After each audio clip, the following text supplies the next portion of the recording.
Big breaking news জামিন মঞ্জুৰ হৈছে অজয় ফুকনৰ জামিন মঞ্জুৰ হৈছে গুৱাহাটী উচ্চ ন্যায়ালয়ত মঞ্জুৰ হৈছে অজয় ফুকনৰ জামিন অৱশেষত মুকলি আকাশৰ তললৈ আহিব এতিয়া অজয় ফুকন সিদ্ধাৰ্থ শৰ্মাৰ বাসগৃহৰ বাহিৰত প্ৰতিবাদ কৰি গ্ৰেপ্তাৰ হৈছিল অজয় ফুকন এটা গোচৰত জামিন লাভ কৰাৰ পাছত আনটো গোচৰত আদালতৰ চৌহদৰ পৰা গ্ৰেপ্তাৰ হৈছিল অজয় ফুকন 25 ছেপ্টেম্বৰত গ্ৰেপ্তাৰ হৈছিল অজয় ফুকন আৰু আজিৰ দিনটোত কিছু সময় পূৰ্বে এতিয়া জামিন মঞ্জুৰ হৈছে অজয় ফুকনৰ অৱশেষত এতিয়া মুকলি আকাশৰ তললৈ আহিব অজয় ফুকন জুবিন গাৰ্গৰ মৃত্যুৰ ঘটনাৰ তদন্ত বিচাৰি প্ৰতিবাদ কৰি গ্ৰেপ্তাৰ হৈছিল অজয় ফুকন আৰু সম্প্ৰতি কিছু সময় পূৰ্বে গুৱাহাটী উচ্চ ন্যায়ালয়ত মঞ্জুৰ হৈছে অজয় ফুকনৰ জামিন গুৱাহাটী উচ্চ ন্যায়ালয়ত অজয় ফুকনৰ হৈ যুক্তি দেখাইছিল জ্যেষ্ঠ অধিবক্তা বিজন মহাজনে জনাই গৈছে এই মুহূৰ্তৰ সবিশেষ খবৰ অজয় ফুকনৰ জামিন মঞ্জুৰ গুৱাহাটী উচ্চ ন্যায়ালয়ে মঞ্জুৰ কৰিলে অজয় ফুকনৰ জামিন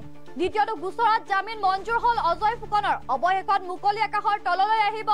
অজয় ফুকন জুবিন গাৰ্গৰ মৃত্যুৰ তদন্তৰ দাবীৰে প্ৰতিবাদ কৰি গ্ৰেপ্তাৰ হৈছিল অজয় ফুকন একেটা দিনতে গ্ৰেপ্তাৰ হৈছিল অজয় ফুকন আৰু ভিক্টৰ দাস 25 ছেপ্টেম্বৰত গ্ৰেপ্তাৰ হৈছিল দুয়ো আৰু আজি কিছু সময় পূৰ্বে এতিয়া দ্বিতীয়টো গোচৰত জামিন লাভ কৰিছে অজয় ফুকনে অৱশেষত 25 ছেপ্টেম্বৰত গ্ৰেপ্তাৰ হোৱা অজয় ফুকন এতিয়া আহিব মুকলি আকাশৰ তললৈ গুৱাহাটী উচ্চ ন্যায়ালয়ে মঞ্জুৰ কৰিলে অজয় ফুকনৰ জামিন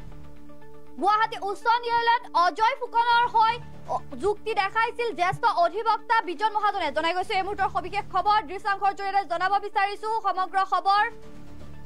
জ্যেষ্ঠ অধিবক্তা বিজন মহাজনে উচ্চ ন্যায়ালয়ত জনাইছিল অজয় ফুকনৰ হৈ যুক্তি তাৰ পাছতে আজি কিছু সময় পূৰ্বে দ্বিতীয়টো গোচৰত এতিয়া জামিন লাভ কৰিছে অজয় ফুকনে অৱশেষত মুকলি আকাশৰ তললৈ আহিব এতিয়া অজয় ফুকন জুবিন গাৰ্গৰ মৃত্যুৰ ঘটনাৰ তদন্তৰে প্ৰতিবাদ সাব্যস্ত কৰি গ্ৰেপ্তাৰ হৈছিল অজয় ফুকন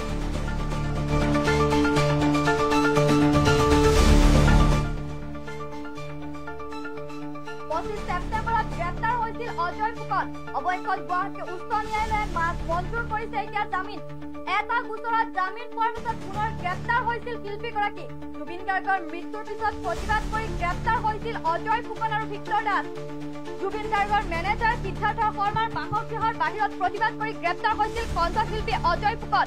প্ৰথমটো গোচৰত জামিন লাভ কৰাৰ পাছতে আদালতৰ চৌহদৰ পৰা পুনৰ আৰক্ষীয়ে গ্ৰেপ্তাৰ কৰিছিল অজয় ফুকনক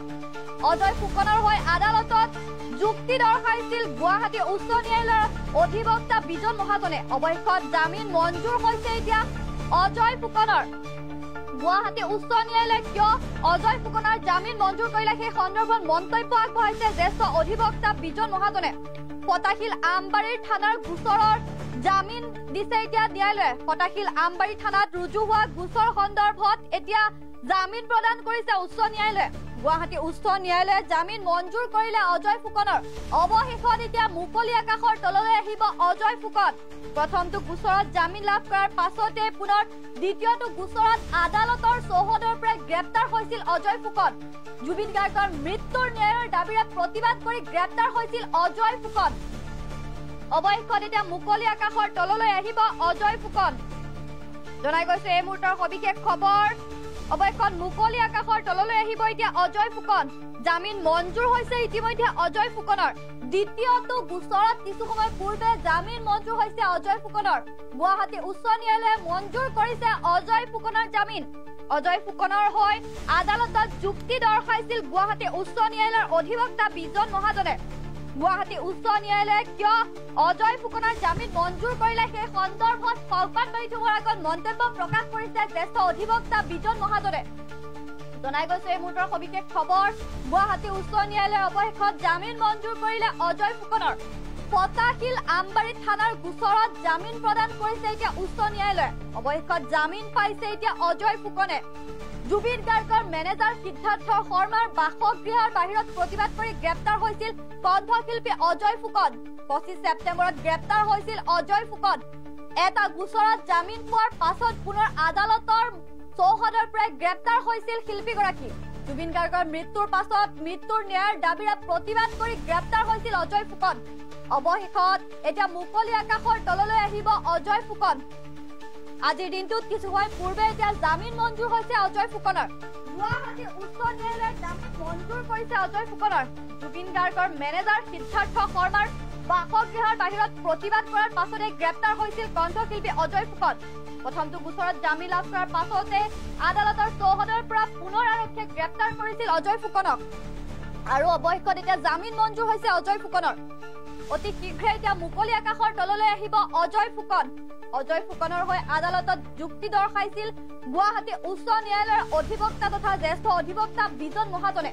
জুবিন গাৰ্গৰ মৃত্যুৰ পিছত জুবিন গাৰ্গৰ মৃত্যুৰ ন্যায়ৰ দাবীৰে প্ৰতিবাদ কৰি গ্ৰেপ্তাৰ হোৱা অজয় ফুকনৰ এতিয়া জামিন মঞ্জুৰ হৈছে। অৱশেষত মুকলি আকাশৰ তললৈ আহিব অজয় ফুকন।